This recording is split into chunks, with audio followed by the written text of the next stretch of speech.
Ya estamos aquí de vuelta en nuestro último tramo del programa. Yo hablaba ya sin micrófono aquí tranquilamente. Eh, Pablo, si tuviera que ponerle un título al sermón, que ya lo tienes, pero si yo tuviera que ponerle un título, le habría puesto Señores y Dominios. Es un título así cinematográfico, ¿verdad? ¿Eso, Pero eso para qué? ¿Para que no echemos en falta a Juanfra o qué? claro, es que yo le he hecho en falta. Le tengo ahí la silla, aunque hoy me alegro que no haya estado aquí. Pero Oye, me lo apunto, me gusta. Pero ese señores, ¿quién es el señor de tu vida y qué es lo que domina en tu vida, ese señores y dominios? Como reflexión a mí me ha gustado. Me ha gustado mucho cómo has empezado ese... Bueno, veníamos del capítulo 3 del libro de Romanos, en el cual Pablo expresa la igualdad de todas las personas, todos somos iguales y además todos somos pecadores. Pero nos has dicho que el cambio ese cambio ante Dios está en presentar nuestra vida diariamente a Dios para comparar nuestra vida con ese plan de vida divino que Dios tiene para con nosotros. Quizá la primera pregunta que me surge es que, vale, no le vamos a contar a Dios nada nuevo. Quizá todo esto de presentar nuestra vida diariamente a Dios tenga que ver con el hecho de que verbalizando las cosas las vamos fijando en nuestra mente y haciendo que, bueno, si yo verbalizo lo que deseo en mi vida, logre que eso sea una realidad. Es que, Richard, creo que lo hemos comentado ya varias veces. Dios no necesita nada, pero yo necesito estar en contacto con Dios. ¿Y cómo lo hago? Pues puede ser cantando, los que cantan, por lo de la ducha. O puede ser, es decir, entonces, soy yo como ser humano. Esta mañana cuando Jorge estaba hablando y mencionó el Salmo 23, ¿no sabía Dios el cambio que había en la vida de David? ¿Pero por qué lo expresa? Porque lo expresa a modo de gratitud. Es poesía hebrea, pero entonces, Richard, estoy de acuerdo contigo en la idea de que Dios se hace más patente en mi vida cuando yo verbalizo o pienso. ¿Por qué? Pues porque para mí se vuelve un Dios real. Entonces, me parece muy, muy oportuna la reflexión, y colocar a Dios en primer lugar siempre es algo que tengo que hacer yo, porque Dios siempre está ahí. Jorge, no tengo... Pues fíjate, algo de lo que comentabas a lo largo de todo el sermón, que tiene unos cuantos puntos muy interesantes que espero podamos comentar, es algo que me conecta precisamente contigo, Pablo, y es que a mí me gustó mucho, de la época de cuando era mi pastor, bueno, hablabas habitualmente del proyecto. Tú utilizas muchas veces la palabra proyecto. Mm. Proyecto. Yo soy un proyecto de Dios. Mi vida puede ser un proyecto en sus manos, y siempre me ha gustado mucho ese enfoque, que es absolutamente proactivo, ¿no? Porque es proactivo por parte de Dios, porque yo soy un proyecto suyo, pero también me ubica a mí en lo que tiene que ocurrir. Yo tengo que formar parte de ese proyecto de forma activa. Tengo que empezar por esto, por verbalizarlo y por lo tanto por formar parte, ¿no?, de ese proyecto, y al mismo tiempo, y seguro que lo iremos ahora ampliando, no puedo vivir de la misma forma que estaba viviendo. Si yo reconozco que soy un proyecto de Dios y que Él tiene un proyecto para mi vida, yo no puedo vivir de la misma forma. Yo tengo que buscar esa manera de conectarme con Él que me lleve a vivir una vida diferente. Yo he anotado así esa frase: no puedo vivir de la misma manera que antes. No, mi vida tiene que ser diferente. Y ahora, efectivamente, también explicaremos cómo y por qué, porque el problema es la traducción de eso, ¿verdad? Sí, la forma de aplicarlo a nuestra vida. El problema, Esther, es que después de 170 años como iglesia, todavía queremos hacer reformas que nos lleven mucho más a la impecabilidad del ser humano. ¿Y eso qué crea? Conflictos. Claro. Conflictos. Presión, porque eso es muy difícil. Claro, Además, falta de amor, falta de cariño. Sin embargo, lo que el apóstol Pablo expresa ahí, y repito, a mí hay algo que me llama muchísimo la atención. Pablo nunca dejó de ser judío. Pablo nunca dejó de ser miembro de la alianza. Pablo incorporó de esa alianza a la nueva a Jesús. Por lo tanto, todo lo bueno que él tenía, él lo seguía conservando. Pero se da cuenta que a Dios no se puede llegar a través de la ley, sino a Dios se llega a través de la relación personal y estable con Emmanuel, es decir, Dios con nosotros. Entonces, esa es un poco las grandes vertientes de Pablo, leer Romanos al completo, no para justificar una doctrina o un estudio bíblico, que eso es otra cosa. Leer Romanos al completo nos da una visión de lo que soy, de lo que necesito y de lo que Dios hace en mi vida. Porque si os dais cuenta, es todo un proceso. Empezamos por los grandes capítulos y nos va mostrando todo el plan de salvación. El capítulo 8 es el gran capítulo del Espíritu Santo. Es decir, que por mencionar algo, ¿no? Entonces, Esther, yo te agradezco mucho que después de tanto tiempo te acuerdes de la palabra proyecto, ¿no? Es decir, que porque finalmente en el pastor que tenías sí te va a faltar todo. En el pastor verdadero no, pero en ese sí. Pero es verdad, para mí sigue siendo un proyecto de vida. Si no, Esther, yo habría abandonado hace mucho tiempo. Claro. Pero hace mucho tiempo. ¿Por qué? Porque los seres humanos somos todos igual de complicados. Todos. A veces daño yo, a veces me dañan a mí. Es decir, que entonces lo que tenemos que hacer es mejorar en el concepto de la relación con Dios. ¿Que voy a seguir equivocándome hasta que Jesús venga o fallezca? Sin ninguna duda. La impecabilidad no entra dentro del proyecto bíblico. Pero claro, nuestra vida, cuando depende del perdón, cuando depende de la reconciliación, tiene que cambiar los parámetros. Lo que pasa es que para nosotros, lamentablemente, y lo suelo también comentar, es que parece ser que el perdón no nos parece suficiente. Es decir, ir a pedir perdón a alguien no nos parece suficiente. A eso hay que añadirle alguna obrilla más para que, por si acaso es una u otra. No. Es decir, yo creo en el proyecto de vida. Hace mucho tiempo que me lo diste, hace ya 20 años, aunque a ti no se te notan. Es decir, que yo creo en ese proyecto de Dios, porque no está hecho por mí, está hecho pensado en mí, está hecho pensado en ti. Y eso es lo que nos va a llevar a la salvación, siempre y cuando necesitemos realmente ese poder de Dios en nuestra vida. Jorge. La verdad que Esther, un poco y tú ya has reventado las preguntas que tenían yo porque las habéis hecho, pero aún así yo soy un poco, bueno, Pablo dice que los que tenemos, los que nacimos en el seno, desde pequeño en el seno de una iglesia, una familia rentiente, tenemos muchos problemas. Pues yo eso lo reconozco y este es uno, somos cabezotas a veces, ¿no? Pablo, tú mencionabas así un poco lo que decía Esther y mencionas mucho, yo también me he percatado de eso, mencionas mucho a Dios intentando llevar a cabo un proyecto con cada uno de nosotros. Y mencionaste en algún momento, refiriéndote a Dios, que la vida eterna es una proyección, un proyecto de relación. Y eso quería que lo profundice un poco más. Y luego, lo otro, a pesar de lo que habéis dicho y lo que tú has dicho y has sido muy enfático, sin embargo, yo soy realista y creo que todos vosotros lo sabéis, hay una buena parte de nuestros hermanos en todo el mundo que entienden que el nacer de nuevo implica un cambio, lo mencionaba Esther, y que eso es ir quedando sin pecados en nuestra vida hasta llegar a un estado de obediencia perfecta. Y eso sería una señal del remanente. Entonces, mi pregunta es, ¿podemos inferir en algún lado, teniendo en cuenta no solo la lectura de Romanos 6 en el contexto? Tú hablaste de, en la Biblia, no hay nada que nos hable de impecabilidad. Aún así yo insisto, ¿vivir con Cristo es vivir sin pecar? El problema, Jorge, es que como tenemos una herencia evangélica, el Antiguo Testamento lo leemos como una segunda división. Y sin embargo Jesús era la única Biblia que tenía y Pablo era la única Biblia que tenía. ¿Y qué enseña la primera alianza con respecto al pecado? Ellos veían diariamente el sacrificio del Cordero. Ellos veían anualmente la fiesta de las expiaciones. Y ellos, cuando terminaba la fiesta de las expiaciones, empezaba la gran fiesta. Claro, decirle a la gente que ser creyente es hacer una fiesta es prácticamente ser anatema. Entonces, el perdón del pecado es lo fundamental en la vida del creyente. Y para eso está el santuario. La pregunta es, esas personas que hablan de impecabilidad dentro de nuestro medio, ¿no? ¿Creen realmente en la obra de Jesús en el santuario celestial?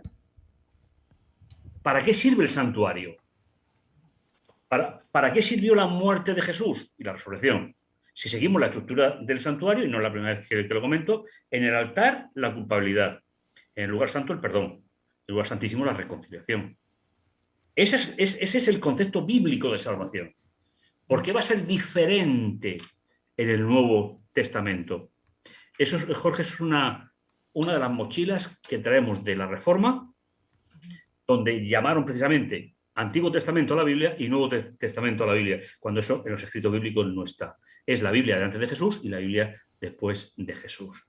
Con lo cual, creo que aquí hay que volver a leer la Biblia, pero no para justificar el concepto de impecabilidad que yo tengo, sino para empaparme bien, Jorge, de el concepto de perdón, el concepto de rehabilitación, y el concepto de, a través del santuario, Dios habita en medio de nosotros.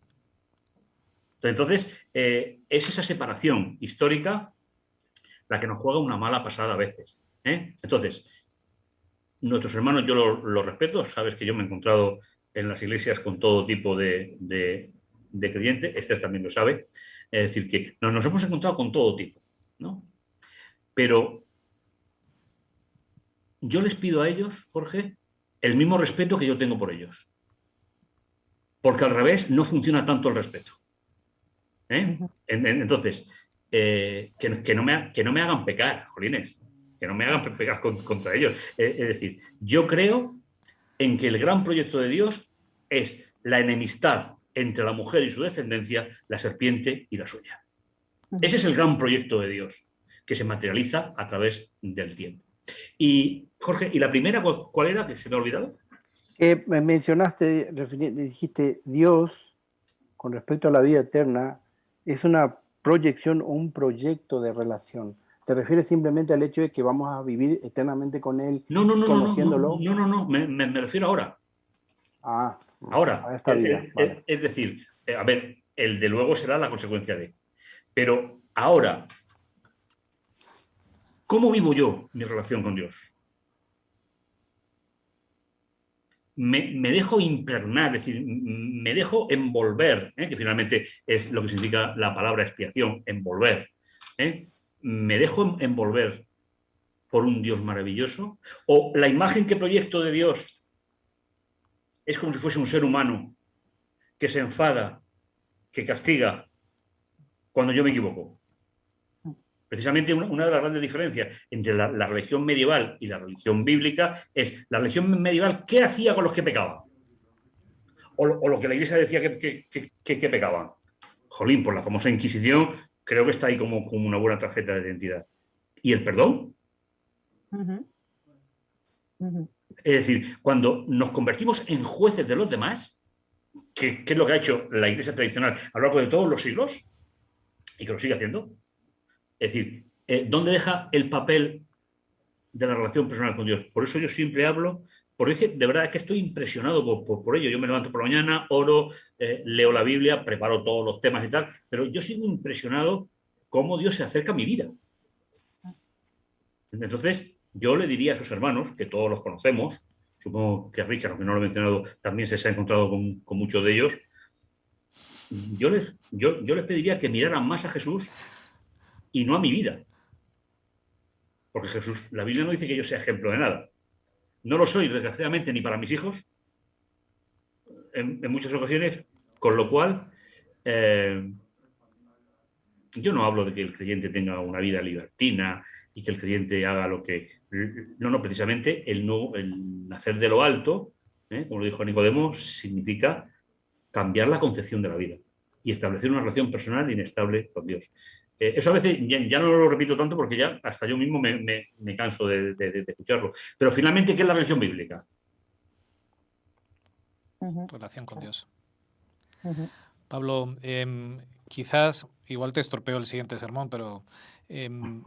Lo cambio. El apóstol Pablo, en el capítulo 7 de Romanos, continuando con esto de lo que está hablando, luego va a hablar de esto que tú dices que a veces solo vemos en el Antiguo Testamento. Cuando él habla de lo que quiero hacer no lo hago, lo que no quiero hacer eso es lo que hago, ¿quién me librará de este cuerpo de muerte? Y él expresa ese gracias doy a Jesucristo. y luego viene a decir, en mi mente sirvo a una ley, pero mi cuerpo funciona de otra manera, es un poco lo que tú estás diciendo. Claro. He establecido quién es el Señor de mi vida, aunque sigo viviendo en un mundo de pecado y sigo tropezando, pero sé quién es el Señor de mi vida. Y menos mal que tengo a Jesús, que Él es mi sumo sacerdote, que es el que intercede por mí. Richard, pensamos la trascendencia real que tienen las palabras de los hermanos, y lo digo con todo respeto que estamos hablando de ellos. Si yo consigo... Son más primos que hermanos, ¿eh? Me vas a permitir Bueno, no ser vale. políticamente correcto, pero... Bueno, vale. Tú ya sabes que yo prefiero... Pero me refiero por el trato. sí, no, ya, sí, por eso me he quedado un poco parado y pensando, mirando el sol de aquí de la ventana, ¿no? Sí. Pero, ¿pensamos que todos somos iguales? ¿Pensamos que todos necesitamos lo mismo? Pero sobre todo hay un concepto que a mí me gustaría recordar. ¿Yo soy pecador cuando peco o peco porque soy pecador? Si yo consiguiera ser impecable, ¿para qué hace falta la muerte de Jesús? ¿Para qué hace falta su obra en el ministerio en 2 departamentos? ¿Para qué hace falta el macho cabrío por hacer que va a llevar el pecado al desierto? ¿Para qué vale todo eso? No habría hecho falta. Con que Dios nos hubiera dado instrucciones, ya está. habríamos podido ser salvos sin que Él hubiese muerto. Ya está. Entonces, creo que la religión bíblica hay que mirarla de un contexto relacional. Eso siempre me lo oís también, ¿no? Pero es que yo no lo entiendo de otra manera. Porque yo cuando me presento delante de Dios de haber hecho la 5ª o 6ª torpeza del día, si yo me siento mal por ir a Dios, no he entendido el Evangelio. Si voy a Dios a que resuelva el problema, estoy entendiendo el Evangelio. Oye, porque para... Sí, al hilo de lo que estás comentando, Pablo, yo he tomado nota de algo que me ha llamado la atención también en lo que comentabas y que también me lo aplico y le pregunto al profesor Armero si esta es una de las posibles aplicaciones de vivir de una forma distinta, que es darnos cuenta de la diferencia que hay entre el pecado diseñado, el pecado de rebelión y los errores. Claro, al hilo justo de lo que acabas de comentar, peco porque soy pecador porque peco. Claro, es que una cosa muy diferente es reconocer como Pablo que estoy en este cuerpo de muerte y que hago lo que no quiero y no hago lo que quiero y este lío todo, y otra cosa es pecar deliberadamente y además pues apartarme de Dios de forma deliberada y hacerle caso al otro, ¿no? Sí, es completamente diferente. Pero yo voy a andar, hasta que venga Jesús vamos a estar en un error permanente. Sí. Espera que voy a llamar al profesor Armero. Que venga. A ver, es decir, la Biblia es muy gráfica. Entonces, tiene 3 términos en la primera gran parte de la Biblia, que es lo que se traduce todo por pecado. Y ese es el error, traducir todo por pecado. Entonces, el primero es error en el blanco, que es el que más aparece. El segundo es el pecado diseñado. Y el tercero es el pecado de rebelión. Si leéis Levítico 16:16, veis que se tratan los 3. Y los 3 se resuelven en el santuario. Si lo puedo leer, es que me he quedado sin batería en la Biblia digital, así que... Tengo una de papel a mano por si acaso. Sí, es que tú eres muy romántica. También.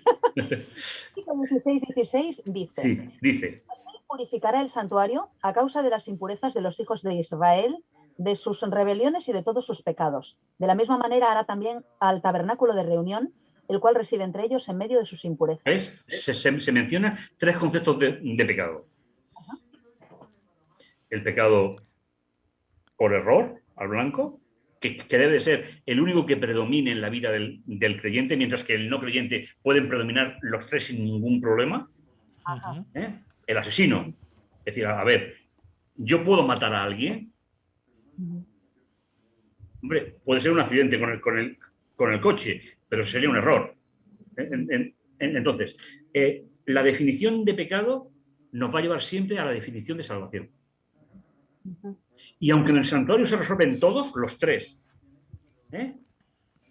Jatá, Pesá, Abón, son 3 términos muy bonitos en la Biblia, pero definen las 3 situaciones del ser humano frente al pecado. Aunque todas son perdonados en el santuario, todos, las responsabilidades son diferentes. ¿Vale? Entonces lo que tenemos que pensar es que acaso el nuevo nacimiento cambia la personalidad del ser humano caído. No la cambia. No. La proyecta de otra manera, eso sí, como hemos dicho esta mañana, pero no la cambia. Y yo no peco, y yo no soy pecador cuando peco. Eso ocurrió a Adán y Eva. Y le hubiese ocurrido a Jesús si hubiese pecado. Pero a los descendientes, a imagen y semejanza de Adán, texto que todos conocemos ya, Génesis 5:3, nosotros Pecamos nacemos porque somos pecadores. porque somos. Entonces, cuando a veces no diseñamos bien el tiro hacia el objetivo, se producen errores. Entonces, lo que tiene que quedar en la vida del creyente es el error.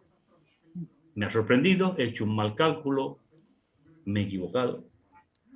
Los otros habría que tratarlos con muchísimo más cuidado, ¿vale?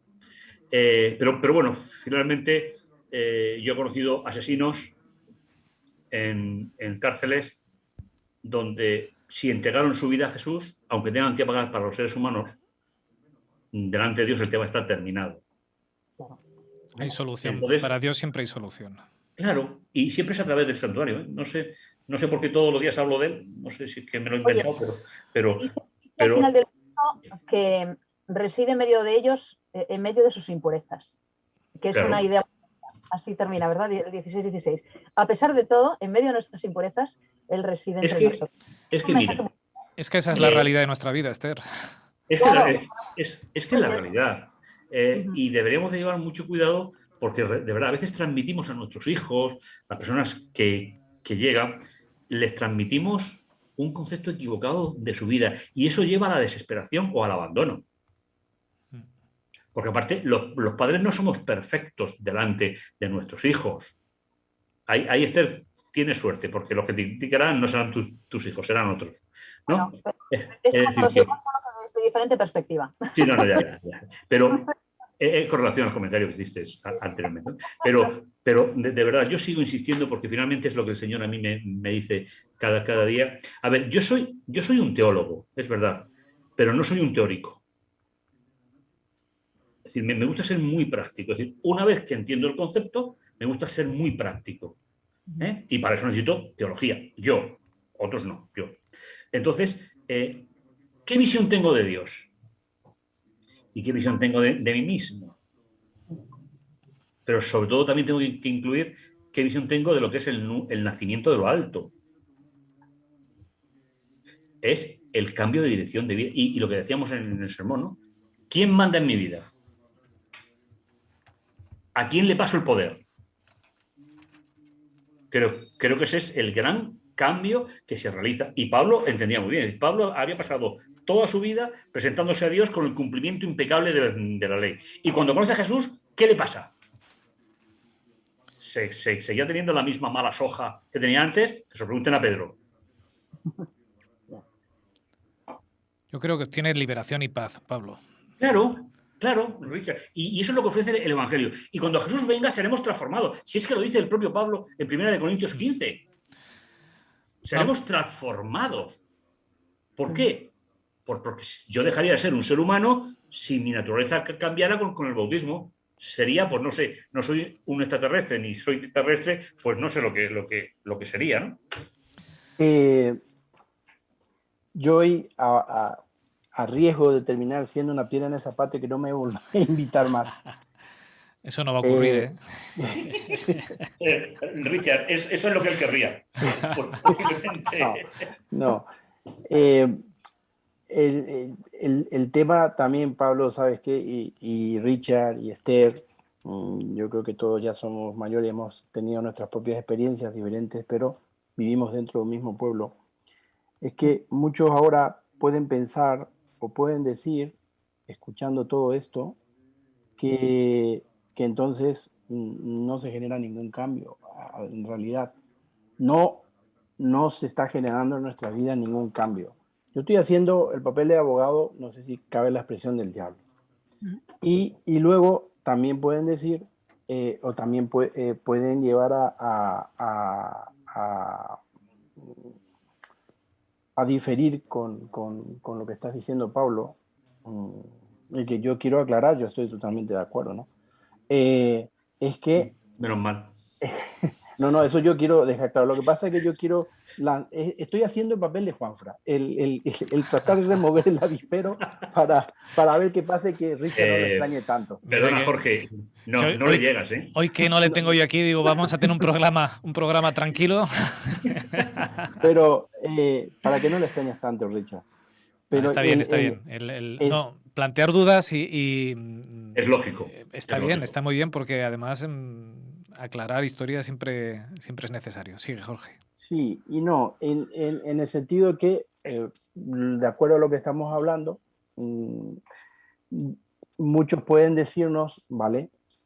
Pero entonces, ¿en qué radica realmente el cambio?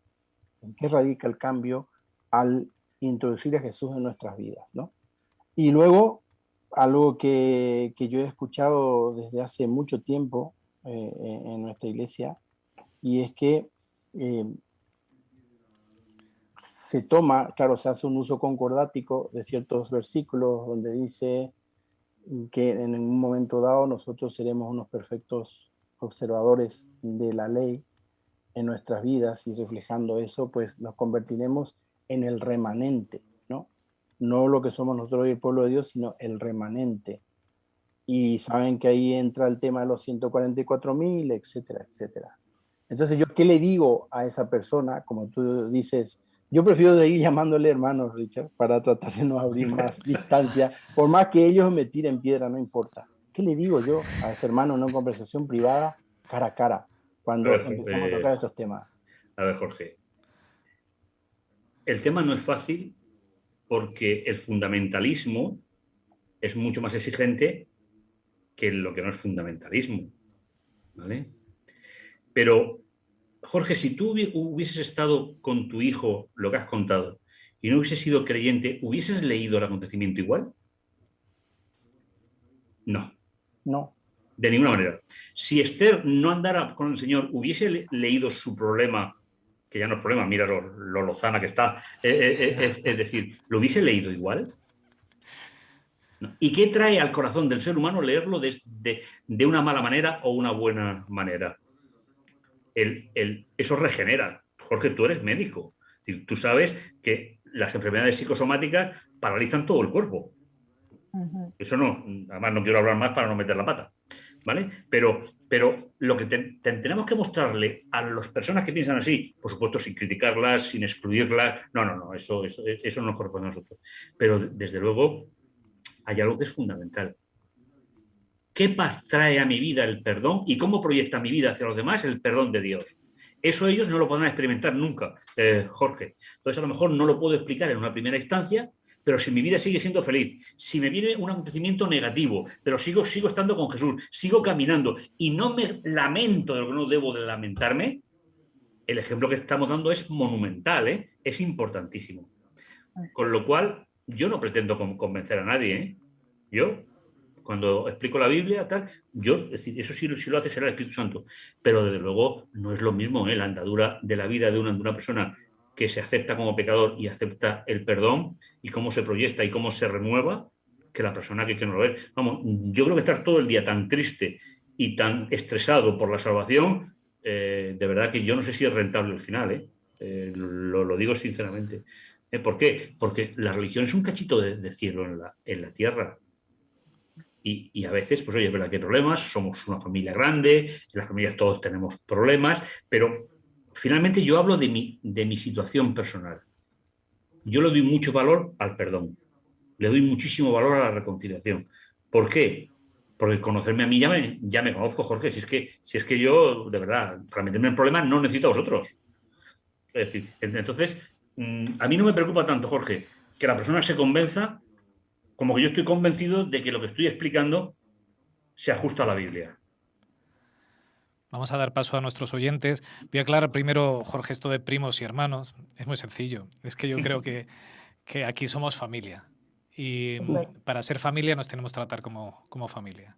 Cuando alguien viene y te machaca y te saca el cuchillo y entra de huello, es más un primo lejano que tu hermano cercano. Pero solo es una expresión, no dejamos de ser todos hijos de Dios, hermanos. Lo que pasa es que algunos se tratan como primos lejanos. De todas maneras, Richard, eso ocurre en la Biblia. Cuando los hermanos de José vendieron a José, lo vendieron a sus primos, a los ismaelitas, a sus primos. Y como tal le trataron, como primos. Es decir, es muy curioso, ¿no? A veces leemos muy rápido, pero no. ¿A quién lo vendieron? A uno de los hijos de Jacob, a uno de los hijos de Abraham. El cual venía, jolín, con primos como esos, pues, pero a veces nos pasa, a veces la convivencia es así. Para una cuña antes al hilo de lo que decía Jorge también, y con respecto a algo que decías, Pablo, en el sermón también, yo me quedé muy sorprendida, es verdad, nunca había pensado en esto, ¿no? En lo yo lo anoté como perdón cuantificado y gracia cuantificada. Quiero decir, que haya efectivamente quienes no van cuantificando calidades de pecado, calidades de gracia, calidades de perdón, que es buena parte de lo que le pasa a estas personas a las que alude Jorge también. Y es verdad que todos podríamos ser políticamente mucho más incorrectos, pero nos estamos conteniendo. Pero es cierto. Esther, y comparándose, ¿soy mejor que tú o soy mejor que el otro? A eso vamos. Entonces yo peco de mejor calidad, de peor calidad, y depende de cómo peques, ¿no? Y ahí viene el tema de la transformación. Hay transformaciones muy fáciles. Siendo políticamente muy incorrecta, hay quienes dicen, si comes de una forma diferente, ya estás en un estrato superior de santidad o de perfección. Y estas cosas se dicen así, a bocajarro, de forma abrupta. Y me vale para un montón de cosas más. Pero eso no es así, Esther. ¿No? Vale. Es que no he buscado el texto todavía que me lo... me parece que no. Tal y como Jorge ha hecho muy bien en meter el dedo en la llaga, a mí me gustaría dejar claro, no hay nada de lo que hagamos que nos hagan merecedores de la salvación. Totalmente de acuerdo. Somos salvos por gracia, punto. Ahora, claro, si soy salvo por gracia, he de vivir por gracia. Y entonces no puedo hacer cualquier cosa. Pero sigo siendo salvo por gracia. O sea, si caigo, no pasa nada. Sigo mirando a Jesús, que es quien reina en mi vida, me levanto y avanzo. No soy mejor ni soy peor. Vivo por gracia y soy salvo por gracia. Pero Richard, si eso lo tenemos claro, es decir, no pasa nada si lo tengo claro. Pero si yo genero una culpabilidad incesante y sin límite, ¿qué felicidad tengo yo en mi vida? Pues la felicidad al final consiste en lo que estaba hablando Esther, en que necesitan compararse unos con otros y acusar a otros para encontrar felicidad en una vida en la cual han perdido la referencia, han perdido a Jesús. Claro. Exacto. Yo quería decir algo, Richard, antes que querías leer el comentario de los que están escuchando. Y es que, yo te entiendo perfectamente lo que quisiste decir. Y también soy consciente de que los adventistas somos una familia disfuncional, como muchas familias que han habido y que hay, que le leemos en la Biblia, ¿no? Entonces yo soy consciente. Y yo no estoy diciendo que estoy del lado bueno, yo no soy el José de esta familia, para nada. Dios sabe que no pienso así. Pero somos una familia disfuncional, soy consciente, yo formo parte de ella, y bueno, a veces uno quiere tratar de ser un nexo de conexión, un instrumento de Dios para que todos podamos encaminarnos realmente en esa relación adecuada con Cristo. Eso por un lado. Y por otro lado, lo que yo encuentro es que en el pecado nos impone un marcado sentido de autodestrucción. Es increíble. Sí. Es increíble cómo...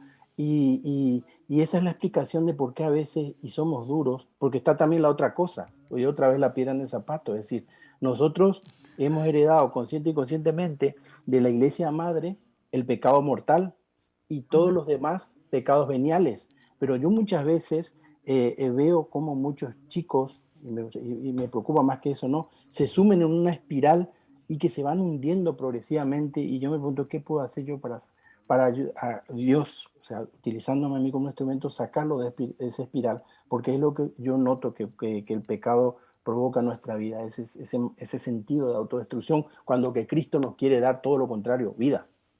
Y libertad. Jorge, hace unos días hablábamos de que la generación actual, la posmodernista, es muy poco dada a grandes instituciones y a grandes sentencias, pero es muy dada al ejemplo personal. Es decir, si algo quieren es autenticidad. Pues mientras nosotros mantenemos una liturgia que es absolutamente medieval, queramos o no queramos, es absolutamente medieval, y detrás está utilizando esa liturgia alguien que no vive una vida acorde con el Evangelio, ¿a quién pretendemos impresionar en el corazón? ¿A quién? Empezando por nuestros hijos, ¿eh? ¿A quién?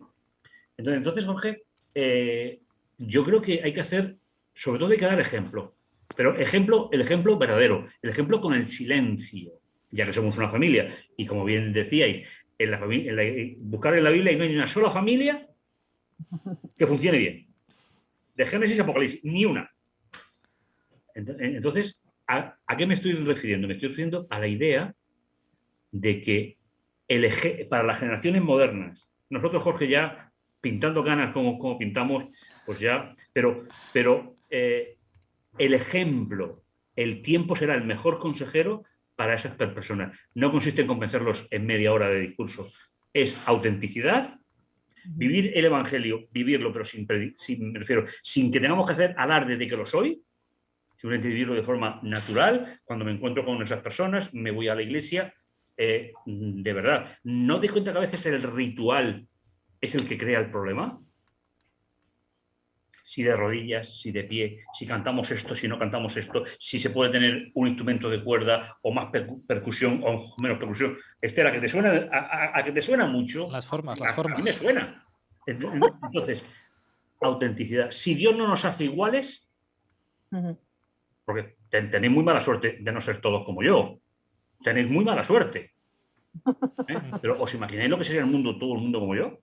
Entonces, si Dios nos da los talentos, vivimos las diferentes generaciones en la iglesia, vivimos toda tribu, nación, lengua y pueblo. ¿Vosotros creéis que la cultura la vamos a unificar para que sigamos entendiendo a Dios? Es imposible. Qué suerte, Pablo, de que tenemos el Dios que tenemos.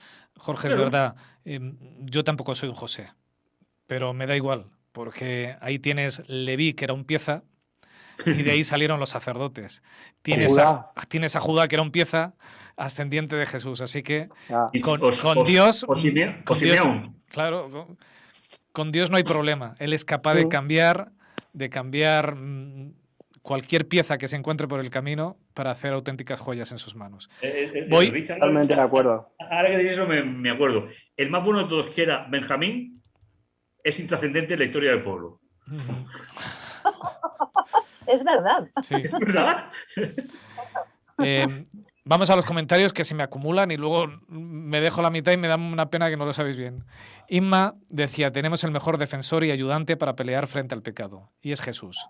Pero hay que dejarle entrar, dar el paso y buscarlo, abrirle la puerta y reconocer que solos no podemos. El antídoto del yo es que soy así, el antídoto al yo es que soy así, es la humildad y la aceptación de nuestra limitación por culpa del pecado. Y según leía este comentario de Inma, decía, mira que me gusta y qué distinto a lo que plantea el mundo, ¿verdad? Frente a ese yes we can, Inma está diciendo un no, we cannot. No podemos, no podemos. Y además es que no debemos de enfrentarnos solo frente al pecado, frente a nuestra forma de ser, no podemos. O sea, o acudimos a Jesús y que Él nos cambie, o estamos perdidos. Y luego incluso, Richard, nos cambiará en función a mis posibilidades. No según al proyecto de Dios. Porque por Dios yo sería, el no va más. Pero soy el no va menos. Sí. Es decir, que entonces, de verdad, y tenemos que aprender. Dios me hará perfecto en mi imperfección. Porque claro, soy un despojo y hará lo mejor que pueda con mi despojo. Pero también, Richard, tenemos que aprender a la pluralidad en la misma doctrina, ¿eh? Y eso nos cuesta mucho trabajo.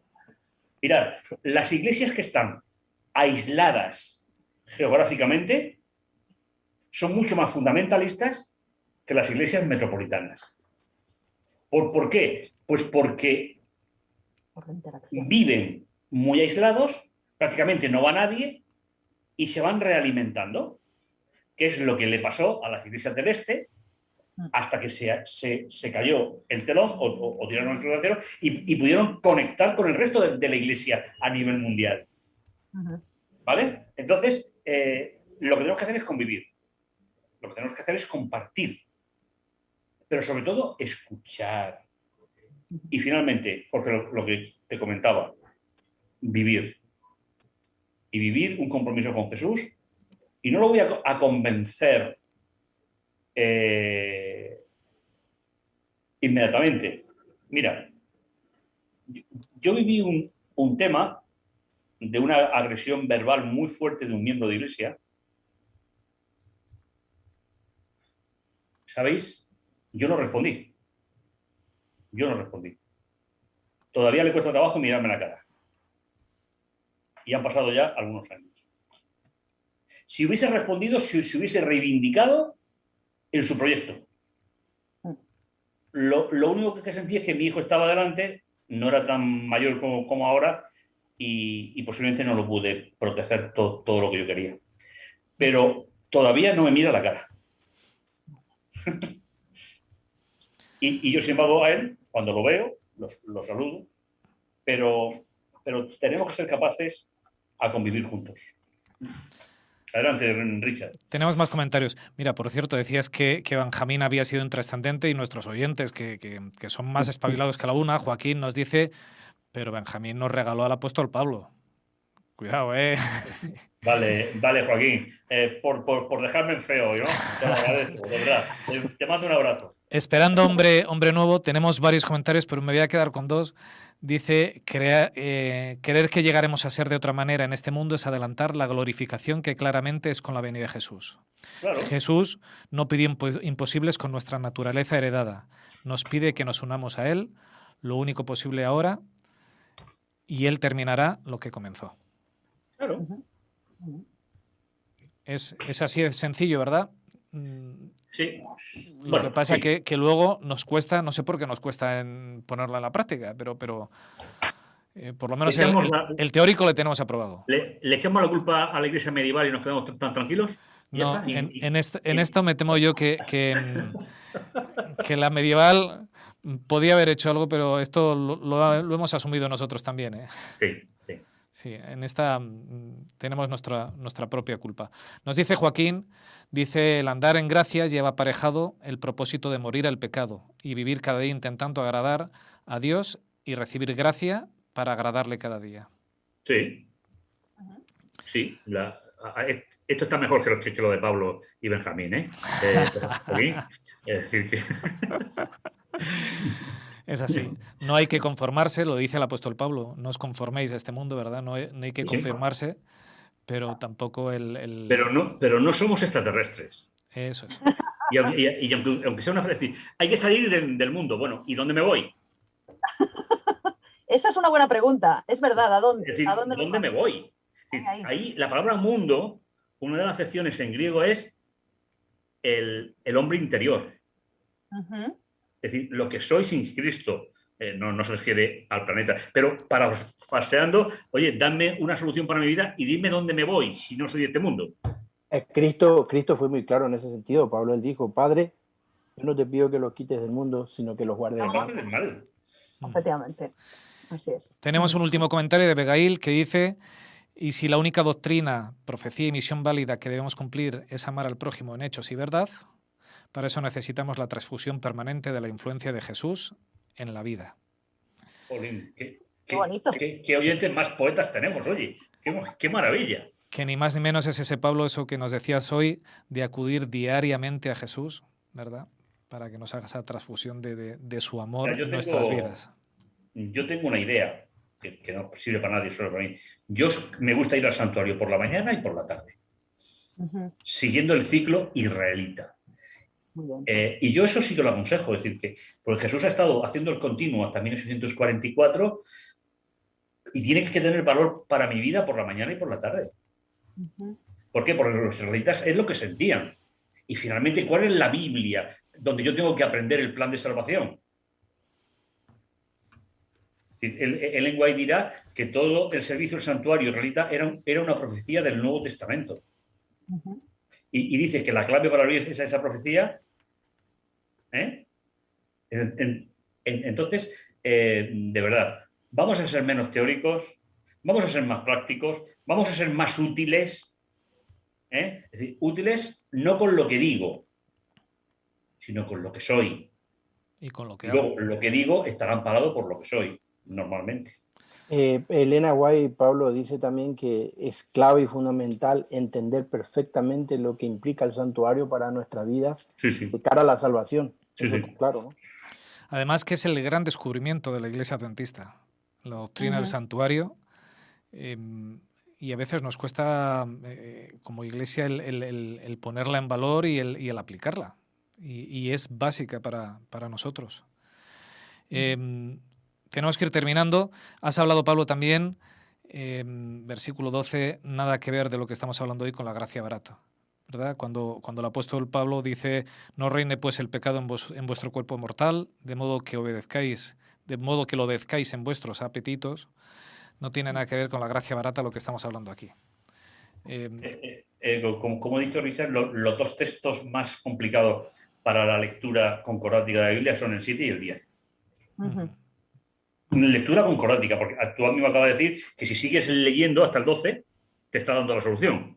Pero no empleamos ese método para leer la Biblia. Es decir, que queremos justificar una doctrina, y la Biblia no tiene doctrina. La Biblia es el plan de salvación.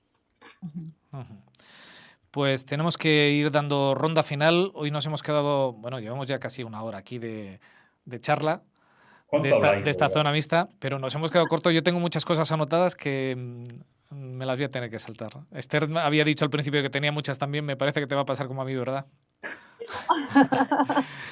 Pues ronda final con lo que tengáis y adelante.